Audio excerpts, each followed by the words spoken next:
చాలండి మీ లైఫ్కి. సార్ మీరు నిజంగా మీరు మీ అంత లైఫ్కి చాలా అంత దీనిలో అంత లోకి వెళ్ళిపోయిన వాళ్ళని బయటికి తీసుకురావడం ఇట్స్ నాట్ ఎ జోక్. చాలా మంది బంధువులు అందరూ భయపెట్టారండి నన్ను. ఏమి తగ్గదు, ఏమి చెందదు, అలా అంటారు, ఇలా అంటారు, ఎన్నో అన్నారు. ఎవరి మాటలు నేను పట్టించుకోలేదు. నేను సార్ నమ్మాను. నేను ఇంతే, నేను చేసుకుంటాను, అది ఇది అన్నాను. కొంచెం వెయిట్ ఉండేదాన్ని, వెయిట్ కూడా లాస్ అయ్యాను సార్.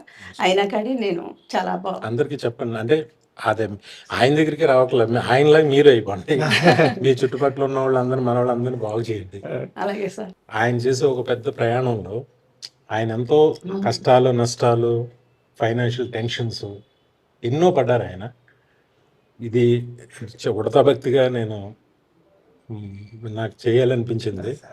Thanks sir. పాపం ఆవిడ చూస్తే పాపం ఎంత భయంలోంచి బయటికి తీసుకొచ్చారు.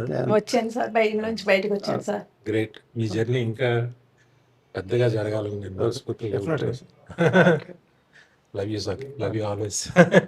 అందరూ మా ప్రభాకర్ గారిని, నేను నేర్చుకున్న విద్యలో ఆయన కూడా ఒక పార్ట్. ఆయన సంస్థని ఎంకరేజ్ చేయాలని నేను మనస్ఫూర్తిగా కోరుకుంటున్నా. ఆయన ఎంతోమందికి ధైర్యం చెప్తున్నారు, ఎంతోమంది ప్రాణాలు కాపాడుతున్నారు. ప్రతిదీ ఆయన మీద టెస్ట్ చేసుకుని కానీ బయటికి ఇవ్వట్లేదు.